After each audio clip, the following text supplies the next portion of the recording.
I walked out of microeconomics that day, matching the same giddiness of everyone in that hallway as people gathered in groups walking towards the parking lot, all discussing their epic spring break plans.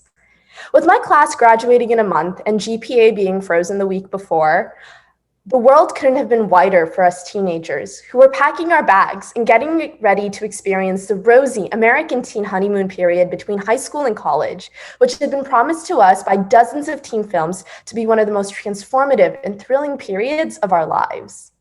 The anticipation of the upcoming month bred a feeling of invincibility, as debate over prom dresses and dorm essentials far outweighed discussion of a virus named after a notoriously nasty beer that was infecting those in another hemisphere far away from us. I think it's fair to say that we all welcomed that extra week of spring break with open arms. However, as time went on and countless lives were lost, the glee broke down into grief as we as a society collectively watched millions die in a pandemic that had lost more lives than the Civil War and both of our world wars put together. However, today, with strong and specific evidence, which to your relief was a concept I learned in English before switching to online learning, I want to share my thoughts on the positive side of the pandemic. The first great benefit of the pandemic was watching our society toss aside Skype in lieu of its new competition, Zoom. For better or for worse, Zoom made its way into our lives and gave us a new way to connect. Through Zoom, school and work were reinvented. Zoom gave us the unique opportunity of watching our classmates' horrified faces as they accidentally activated their video cameras to reveal that they were not, in fact, diligently paying attention in class, but were taking a big fat dump in their bathrooms. It also meant that teachers were unable to send us home for wearing pajamas, bringing a whole new aspect to comfort in schools. The next bright side I saw to the pandemic was watching individuals come together quickly to try and prevent the virus from spreading and helping out their communities. Multiple high-end designers closed their workspaces and dedicated themselves to manufacturing masks for their communities as shortages broke out.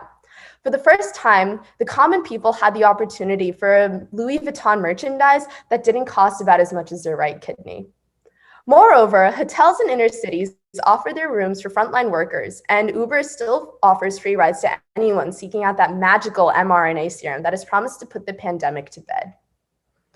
While some of us saw the pandemic as an excuse for the government to replace the batteries in our pigeons, many also took it as an opportunity to take on new hobbies. For me personally, I decided to expand upon my passion for carbohydrates by learning how to bake and bringing my aspiring diabetic dreams to life.